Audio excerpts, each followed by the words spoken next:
Kibba Oromiyaa godina Gujii Lixaa Ona Bulee Horaa keessatti manneen uummataa cabsuun qabeenya saamuu fi gudeeddii ammeessuun himame. Dabalata isaaf jaalladhii Oromoo. Waraanni saamtota Impaayera Itoophiyaa lafa socho'an cufatti ilmaan Oromoo miidhaa irraan ga'uu aadeeffate gurraandhala 9/2022 godina Gujii Lixaa Ona Bulee Horaa ganda Gaalee Magaadaa bakka addaa Bantii Geeshee jedhamu keessatti mana namootaa 9 cabsuun qabeenyaa fi faayaalee garagaraa saame. Warreen qabeenya manni jalaa cabuun saamame dargaggoo Beeddisaa jalaa buna kuntaala 2 fi qarshii 40,000 kan fudhatan yoo ta'u, dargaggoo Uturaa jedhamu jalaa ammoo dukkaana cabsuun qarshii 15,000 fi uffata mana keessaa cufa guurratanii jiran. Waraanni sirna piippii saamichaa fi hanna gaggeessaa jiraniin alatti gudeeddii ganda kana keessatti raawwachaa jiru. Guraandhala 9/2022 dubartoota 5 Ona Bulee Horaa ganda Gaalee Magaadaa keessatti humnaan waraanni sirna piippii gudeede keessaa dhakkee Roobee Adulaa fi Asteera Shannaa fi kan maqaa arganne yoo ta'u kanneen biroo maqaan osoo hin argamin jira. Uummatni gandoota baadiyyaa Ona Bulee Horaa yeroo ammaa bakka waraanni sirna piippii qubatee jiru dubartoonni fi shamarran Oromoo qofaa akka hin deemne akkasumas namni kamuu maallaqa baatee karaarra akka hin sochoone labsii dabarfachuun diinummaa waraana piippii irraa akka of eeggatan dhaamataniiru. Godina Lixa Wallaggaa onoota mana sibuu fi qondaala keessatti waraanni sirna piippii namoota ajjeesuu fi manneen gubuuf jiraattonni dubbatan. Jaalaqaafan Fayyeeraa dabalata qaba. Waraanni sirna faashistii piippii maqaa duula Minilikiin Oromiyaa keessatti bifa aaraan bobbaafamanii jiran torbee kana godina Lixa Wallaggaa ona mana sibuu magaalaa Caalaa Daabbus keessatti mana 18 kan guban yoo ta'u jiraattota 2,000 ol manarraa buqqisanii jiru. Ona mana sibuu gandoota akka Dargee Toobbara, Ganda Waabaa Toobbara, Eegoo Daabbusii fi Caalaa Daabbus keessatti walumaa galatti namoota 10 ol ajjeesuu jiraattonni addeessan. Ona Qondaalaa Gandaa Shunfaa keessatti ammoo manneen hedduu gubuu fi loon hawaasaatti meeshaa dhukaasuun hedduu ajjeesanii jiru. Ona Qondaalaa Gandaa Shunfaa keessatti qeerroowwan 4 fi qonnaan bultoota 4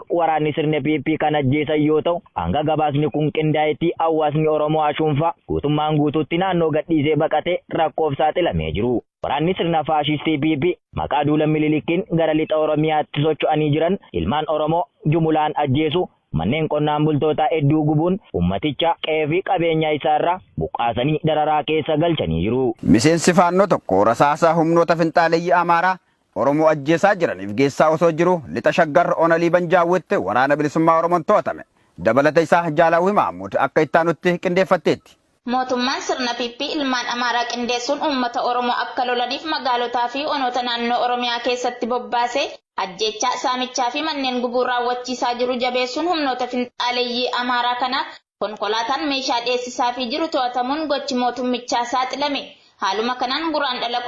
10/2022 konkolaataan meeshaa waraanaa fe'ee deemu jajjabee waraana bilisummaa Oromoo humna furgaatu Jibaat harka galee jira. Konkolaataan kun maqaa gargaarsa uummata Amaaraa naannoo Oromiyaa irraa buqqaaniif geessina jedhuun naannoo Amaaraa Kombolchaa irraa meeshaa waraanaa hedduu fi rasaasa bireenii 5,000 waliin fe'ee osoo deemu ganama barii aanaa Liiban Jaawwii magaalaa aanaa irraa kiiloomeetira 1 kan hin caalle irratti jajjabeen waboo qabee jira. Meeshaa kana fe'ee kan deemu miseensa faannoo ta'uu ragaan harkatti qabame kan ibsu. Kana duras miseensa poolisii federaalaa Impaayeratti ta'ee tajaajilaa akka ture barameera. Mootummaan naannoo Oromiyaa osoo lammiileen isaa dhumanii humnootni finxaaleeyyii Amaaraa ilmaan Oromoo itti fufanii akka ajjeesaniif deeggarsa qarshii miliyoona 100 mootummaa naannoo Amaaraaf taasisuun ni beekama. Godina Qellem Wallaggaa aanaa Jimmaa Horrootti waraanni weerartuu piippii ilma keetu miseensa waraana bilisummaa Oromooti jechuun saamicha gaggeessan. Dabalata isaaf Jaalnimoonaa Fayisaa.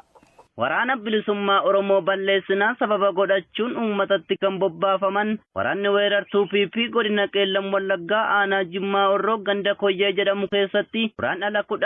10/2022 ilma keetu miseensa wobooti jechuun mana obbo Yaadataa Oliiqaa cabsanii seenuun qabeenya mana keessaa dabalatee buna keeshaa 19 saamuun konkolaataa isaanitti fe'atanii deemuun maddeen irraata biyyoolessa Oromiyaa Ona Jimmaa Horroo addeessaniiru. Humnoonni ijaaramanii uummata Oromoo saamuuf bobbaafaman halkan keessaa toora sa'a 9tti gandicha seenuun mana jireenyaa uummataa caccabsanii sakattaa kan turan umurii fi saalan osoo hin qoodin uummata reebuun miidhaa irraan gahaa kan turan ta'uu fi dhukaasa akka malee dhukaasuun uummata shororkeessuu maddeen dabaluun ifoomsaniiru.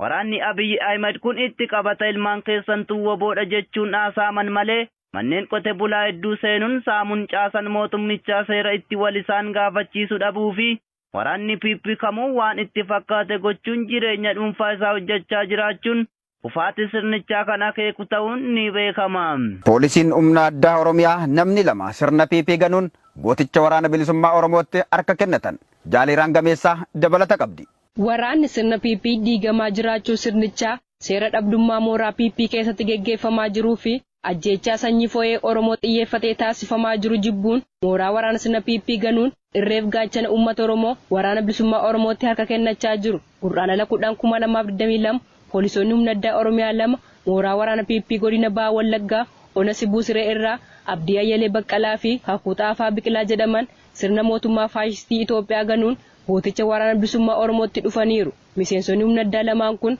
hidhannoo guutuun isnaayipera tokko meeshaa ammayyaa kishaafa ofirraa qabuu fi boombii 6 mooraa qabsoo bilisummaa Oromoof galii taasisanii jiru. Miseensonni poolisii humna addaa Oromiyaa gara Abdii fi Gaaddisa Sabaa waraana bilisummaa Oromoo zoonii lixaa godina Bahaa Wallaggaa Cibraa Waamaa Qaxqaxoo Birgeedii Kumsaa Morodaatti Oromummaan itti dhaga'amuun gara wabootti dhufaniif simannaan taasifamuun ilmaan Oromoo osoo hin beekin meeshaa diinaa baachuun Oromoo ajjeesaa fi garbummaa sabicha bubbulchaa jiran gocha badii isaanii dhiisuun akka fakkeenya jara kana hordofan ajajaan waraana bilisummaa Oromoo godina Bahaa Wallaggaa dhaamaniiru. Godina Bahaa Wallaggaa Ona Sibuu Siree keessatti waraanni sirna PP qeerroo Oromoo tokko ajjeese. Guutuu gabaasa kana akka ittaanutti isiniif dhiyeessina. Mootummaan maafiyaa PP gada aangoo isaa dheereffachuuf uummata Oromoo keessatti ajjechaa suukkanneessaa gaggeessuun sodaachisee humnaan of jalatti cafaqee bulchuu tooftaa siyaasa godhatee jiru. Godina Bahaa Wallaggaa Ona Sibuu Siree keessatti qeerroo Oromoo Biqilaa Ejjetaa Kitilaa jedhamu rasaasa itti roobsuun ajjeesuu jiraattonni arraata biyyoolessa Oromiyaatti himaniiru. Akka jiraattonni dubbatanitti gurraandhala 10/2022 magaalaa Siree keessatti kan ajjeefame qeerroo Biqilaan yakka tokko qabaatee osoo hin taane ormummaa isaan yakkameetii kan jedhan jiraattonni Ona Sibuu Siree keessatti uummatni nagaan ba'ee galuu akka dadhabee jiru ibsaniiru. Nama nagaa hawaasa keessa jiraatu keessatti jaalalaa fi kabaja qabu gaaffii tokko malee ajjeesuu kana maleeffate waraanni mootummaa PP ilmaan Oromoo irratti xiyyeeffate ajjeesuun isaa uummatni Oromoo mootummicha irratti mormii kaasuu dhiisee ol deebi'ee akka taa'u barbaadaniiti waan ta'eef uummatichi tooftaa mootummaa maafiyaa PP kana sirnaan hubatee tokkummaan diddaa isaa finiinsuu qabaa kan jedhan jiraattota Ona Sibuu Sireeti. Bahaa Shaggar Ona Boosat keessatti mootummaan sirna PP aleellaa xiyyaaraa nama maleessaa raawwate dabalata isaa Jaal Gurmuu lachiisa. Mootummaan Impaayera Itoophiyaa uummata Oromoo lafa irraa duguuguuf waraana lafoo fi humna qilleensaatti fayyadamuun qe'ee Oromootti gaddaaf gadadoo uwwisaa jira. Baatii Amajjii bara 2022 kaasee leellaa xiyyaaraa waraana nama maleeyyii Oromiyaa keessatti kan eegale humni qilleensaa Impaayera Itoophiyaa godina Bahaa Shaggar Ona Booset gandoota adda addaatti leellaa raawwate. Guraandhala 9/2022 humni faashistii kun leellaa godina Bahaa Shaggar Ona Booset ganda Garrii bakka addaa Billaachaa jedhamutti gaggeesseera. Itti fufuun guraandhala 10/2022 ganama aanaadhuma kana ganda Siifan Battee keessatti leellaa wal fakkaataa raawwachuu isaanii himaniiru. Akka jiraattonni arrata biyyaalessa Oromiyaatti himanitti hawaasni naannoo leellaan kun itti raawwates shororkaa hamaa keessa seenuun yeroo ammaa qe'ee irraa baqachaa kan jiru yoo ta'u bineeldonni sagalee dhukaa'aa kana dheessuun darabee irra faca'anii namoonni bosonatti baqatee jira. Ganda Siifan Batteetti leellaa raawwateen qabeenyi namoota nagaa fi bosonni naannichaa miidhamee jira. Mootummaan sirna faashistii PP qabsoo uummanni Oromoo Oromiyaa cufa keessatti gaggeessaa jiru dadhabsiisuu yookiin balleessuu karoora godhatee socho'aa jiru yeroo darbees achuma Ona Booset, Dugdaa Booraa, Lixa Harargee, Kaaba Shaggar, Gidaamii fi Mandiitti raawwatee kan ture yoo ta'u Ona Booset keessatti loltoota hedduu bobbaasuun uummata saamaa akka jiru gabaasuun keenya ni yaadatama. Dhalattoonni Tigraay mootummaa Impaayera Itoophiyaan qabaman qaamolee nageenyaan karaalee garaagaraa miidhaan akka irra gahaa jiru Aljaziiraan gabaase. Jaalicciitii Bantii waan qindeeffate qaba. Lola baatiiwwan 10 lakkoofsise keessatti dhalattoonni Tigraay sababa dhiigaan Tigree ta'an qofaaf Impaayerattii keessatti qabamanii hidhamaniiru. Ka Aljaziiraan gurraandhala 10 bara 2022 namoota mana hidhaatii ba'anii fi maatiiwwan isaanii dubbisuun gabaasetti keessuma baatii sadaasaa bara 2021 irraa eegaluun lammiiwwan Tigraay 1,000 olii fi hojjettooti dhaabbata mootummoota gamtoomanii 2 torbee 2 keessatti Finfinnee keessatti qabuun mootummaan sirna PP hidhanii dararaa jiru.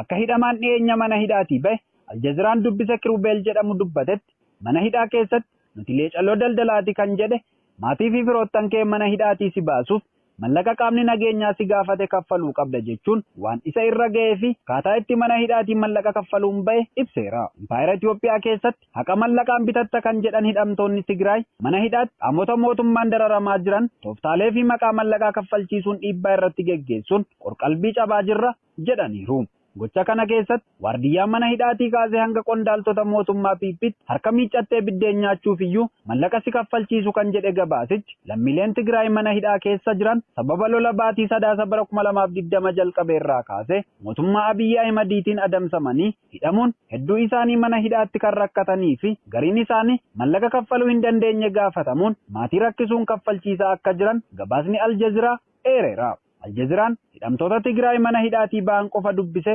rakkoo kana haa gabaasu malee haalli wal fakkaataan impaayerettii keessatti ilmaan Oromoo mana hidhaatti nyaataan dararuu fi namoota qabeenya qaban jedhaman sobaan hidhanii mallaqa 100,000 fi isaa ol gaafatanii irraa dhuunfachuun maatii baay'ee hiyyoomsaa akka jiran ni beekama. Tunaguma daandii Elemoon jedhama arraata biyyoolessa Oromiyaa irraati. Dhagaa jirra kunoo sa'aatii ammaa kana tola rabbii yoonaan nu ga'eera gaarii isaan babiin akkamisin. Ayyeemee akka dhaggeeffattoota keenyaaf ifa ta'utti isin jiraataa eessaati? Ona mana sibuun jedhama. Ayyee Oromtichaa lixa Wallaggaa aanaa mana sibuu mee rakkooleen tokko tokko akka aanaa keessan keessa jiru jiraattonni illee ni dubbatu. Rakkoon naannoo sana jiru maali? Ayyee akka ona mana sibuu kanatti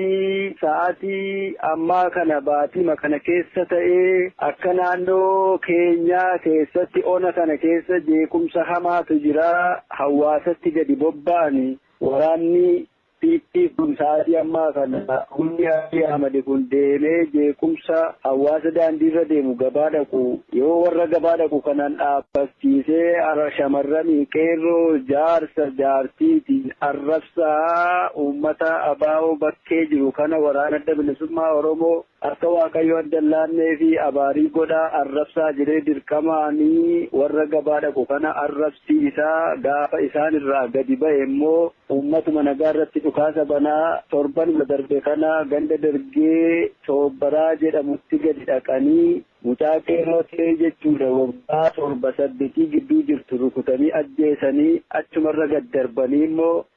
ganda waamaa soobbaraa jedhamu irratti jaarsolii gurguddaa namuma nagaa maqeessaa jiru nama 4 walirratti rukutanii ajjeesanii akkasumas ganda waamaa sanaa fi eeboo daabbus jedhamtu gidduutti illee iddoo sanatti immoo manuma keessaa gadi waamanii soddaan isaallee mana keessa jira. Dubbisa dhufee mana isaatii ilma isaa mucaa xiqqaa waggaa 5 wajjin walirratti rukutanii nama 3 ajjeesanii achirra immoo gad darbanii ganda caalaa daabbus jedhamu ga'anii mana 18 wayii gubanii nama nagaa mana isaa keessa jiru jaarsa nama guddaa hayyuu beekamaa ilmuma namaa kaleessallee isaaniif iyyuu dhaabbataa ture mootummaa makanaaf dhaabbataa ture mana isaa keessaa gadi fuudhanii rasaasa 7 rukutanii ajjeesanii hawaasi baqatee tokkommoo erga torba bulee mana keessatti du'aasaa reeffa isaa namni argee tortoraa du'aasaa achitti arge namni hawaasi guutuun ganda caalaa jedhamu magaalaa tokko yoqinnaatti nama 2,000 wayii kan taatu akka aanaatti illee karoorfamee ture aanaa taasisuuf jedhanii giddu lammaan jirti gandi suni akka ona qondaalaa fi ona jaarsoo gidduu jirti bishaaniin marfamtee jirti iddoo sanallee ganda caalaa jedhamtee jirtu kan jedhanii jiru iddoo sanarratti mana 18 wayii gubanii lubbuu namaa balleessanii achol deebi'anii engadammoo nagummaa gadi dhufanii ammas sana bira ga'anii dhukaasa bananii waraanni adda bilisummaa Oromoos jalan jiru fuula duran jiru hawaasatti dhukaasanii keekiyaa tokko kan deebi'ee lagatti gannamee manni buqqa'ee kaleessu wayyuu namni keessan jiru tunkaana jala jirummoo baqatee hawaasi sun lagatti gannamee gara daabbus kan jedhamu tokko jira laga sana isaan fuuldura achitti gannamee hawaasi sa'aatii ammaa kanatti argitu gan caalaa daabbusii waamaa daabbusii ta'ee gamatti ganda guumaa gaararbaa kan jedhamu cimfaa kan jedhamu tokko jira ona qondaalaa keessa fayyaan nama dargitu akka beelleera sadii gamaa gamanaatiin harariin jira keessa walloon jira sabni amaaraa jira uummanni mana sibuu jira uummanni baaboo jira yaabeegiin jira gidaamiin jira safara sana keessatti kan qubatee jiru qubsiisa akka qubsiisaati lafisaa barhaadha keessaa dhufanii dhukaasa biyya lafaa hin jirre yeroo dargii keessa dhuka'u uummata nagaa irratti dhukaasanii ijoollee qeerroo nama 4 immoo iddoo tokkotti rashananii ajjeesanii abbootii qonnaa qotatu ooruusaa keessatti ta'ee dalagaa dalagu kamaasii irra taa'ee dalagaa dalagu immoo dhukaasatti bananii isaan irraallee nama 4 ajjeesanii akkasitti deemanii magaalaa Ashuufaa keessa jiru sa'aatii ammaa kana ilmoon namaa Oromticha jedhamu tokkollee magaalaa sana keessa hin jiru baadiyyaa keessa hin jiru sa'aatii kan bilbilaan illee lafitti wal argatan dhibee iddoo akkasii jira ilmi namaa jedhamee haadhaaf ilmoon akka adda ba'e ganama bariisaa irraa sa'aat akka irratti dhukaasa jalqabanii haga sa'aatii 5-6 horiin dhumee loon kotti duudaan kunbadduu ba'ee bushaayeen manni namaa gubatee hasaamee gurri namaan dhagaamne achirratti dhukaasanii mana namaa guggubanii ijoollee namaa arfan kanallee ajjeesaniitu sa'aatii ammaa kana kunoo Oromtichi lixa Wallaggaa hawaasisaa kanarra jira kanan si ibsuuf jedhee. Mee naannoo sanatti rakkoon akka jiru gaa uummanni akka baqatee jiru kaastaniittu haala kamiin jiraachaa jira gargaarsi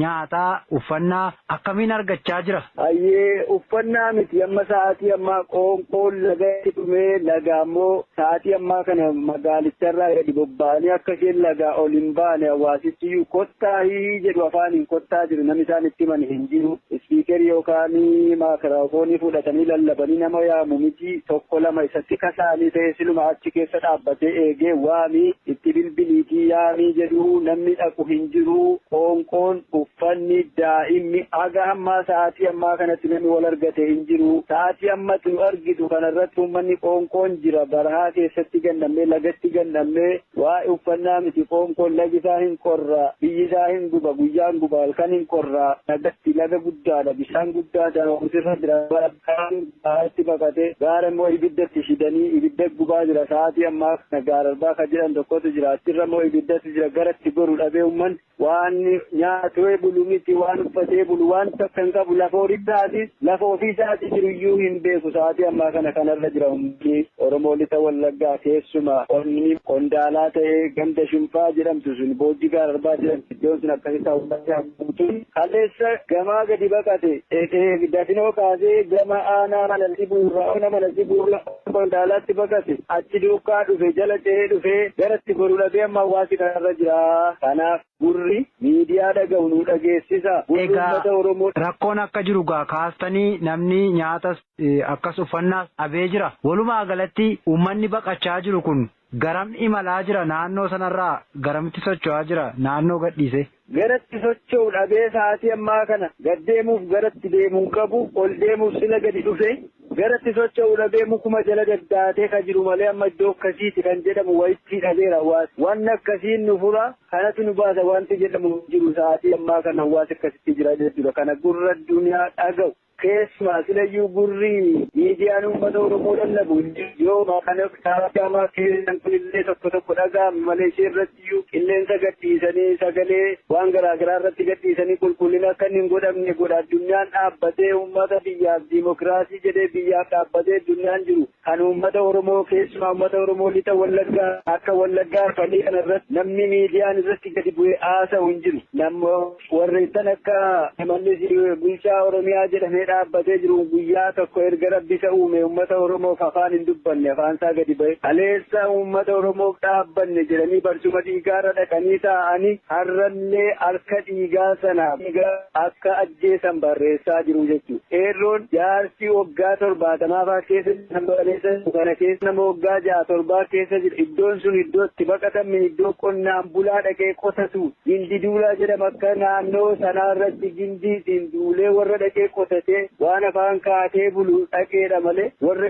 waraanni mootummaa kun yeroo naannoo tokko ga'utti tarkaanfilee inni fudhachaa jiru mana gubuu akkasumas loon uummataa ajjeesuu jettanii kaastan akkamiin immoo uummata naannoo sanatti waamanii akka inni deebi'ee qubatu taasisaa jiru kaayyoon nuti naannoo sanatti dhufnee dhukaasa banneefis immoo maali jedhanii namoota argamanitti dubbachaa jiru. Namoota argamanitti kan isaan dubbatan kun nama akka isaaniiti malee kottaa deebi'aa iddoo keessanitti jedhanii warra akka isaaniitti himanii jechuun nama isaan siluma kalees iddoo sana taa'anii iddoo naafii waliin bulchaa jiranii nama tika isaanii ta'ee jirudha ni taa'ee eeggates malee uummanni Oromoo kana Oromummaa isaa abboo kana oromummaan keessa gadi buutee jirtu yookaan oromummaan dhiigaa foonsaatiin makamtee jirtu kan taa'ee eege hin jiru beeki kanaa hubatu miidiyaatti dubbatu kan taa'ee eege dhiiguma akka isaatiiti jechuudha. Taa'ee eegee waliin dubbate taa'ee erga waliin dubbate nama bilbilli isaa bahe deebisii jedhe deebiin inni irratti deebisu ajjeesuuf deebisaa fi teessisuuf deebisaa hagammaatti hin galle hawaasitti gale hin jiru iddoon sun qullaa duwwaa hawaasi duwwaama jira jechuudha. Beelaan dhumate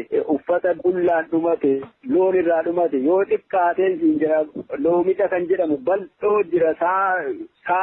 24 miti saa 70 yoo miillaan imalteetti waan horiin itti bobba'usan. Quunnamtiin naannoo sana jira quunnamtii ittiin uummanni bilbilaan waan akkasii wal quunnamu jira. Kan akka wal quba qabu lafa keessaa iddoo akkasii jirra achitti nyaatallee nu gaafadhaan waan nu gargaartan illee kan jedhu lo'ee jechuudha kan halkan wal argu malee sayyuu gaditti ba'anii har'ammoo jiran naannoo sana sakatta'aa jiru gaditti ba'anii uummata irratti keessa jiradhanii itti manni lafa qoonqooti namni waa bahee waa fudhatu argite.